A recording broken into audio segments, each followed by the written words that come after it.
The birthplace of Route 66 Festival kicks off this afternoon in Springfield. It starts with a pre-parade party at 4:30. But first, this morning, Paul is celebrating 66 with a trip back in time. We're taking a trip down Route 66 and into the past on this website right here. It's whatwasthere.com. Now, this website, it combines photos from the past with a Google view from the present, a street view from the present. So let's start out east and work our way west. This is Xenos Steakhouse and Motel, famous on Route 66 in Rolla. It's our very first stop. So let's take a look at this. And what you do is you basically fade from the past into the present right now. And as you can see, Xenos is gone. It was built in 1957, closed in 2011.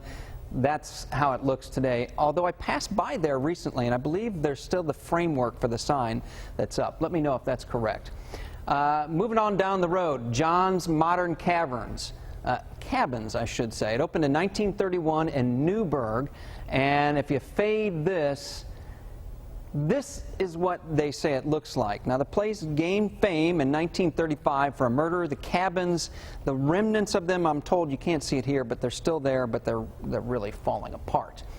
This one is called the Morgan Heights Tourist Hotel. Check it out on Street View, and we'll do the fade here. That's what it looked like back in its heyday, up and running in the 1940s when you could get a room for $1.50 a night, and yep, that's what it looks like today.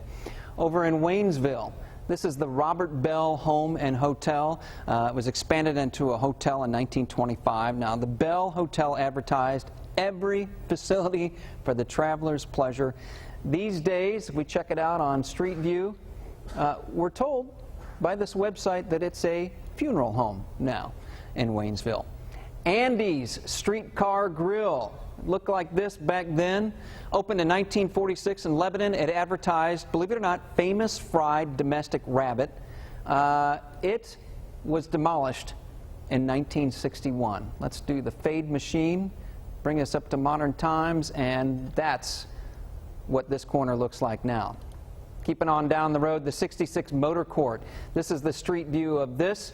Looked like a pretty nice place in Marshfield way back when. Great in the 50s, but these days, when you do the fade on this, it's just a vacant field.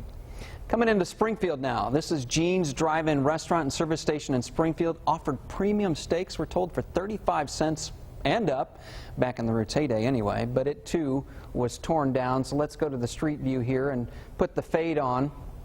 When you fade this, this is what it looks like now. We're told it was torn down and it made way in 1996 for a car wash.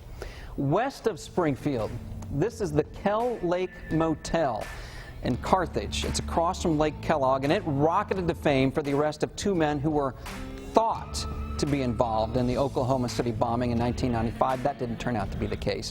We're told this is still open. Look at Google Street View. Still open, and when you do the fade, we're told that's what it looked like on a recent winter day, according to Street View. You too can take a trip back in time. We'll get you the link on ky3.com and on our Facebook page. All right, thank you, Paul. If you want to know the details on the birthplace of Route 66 Festival or the history of the Mother Road, we have an entire section devoted to it right now on ky3.com. Just look under the features section.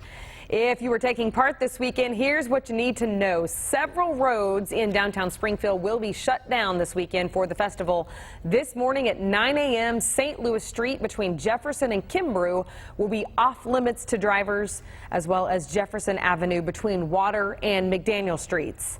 Then this afternoon at 1:30, St. Louis Street between Kimbrough and the Route 66 Springfield Visitor Center crosswalk will close until after the parade, as well as College Street between Kansas Expressway and Campbell.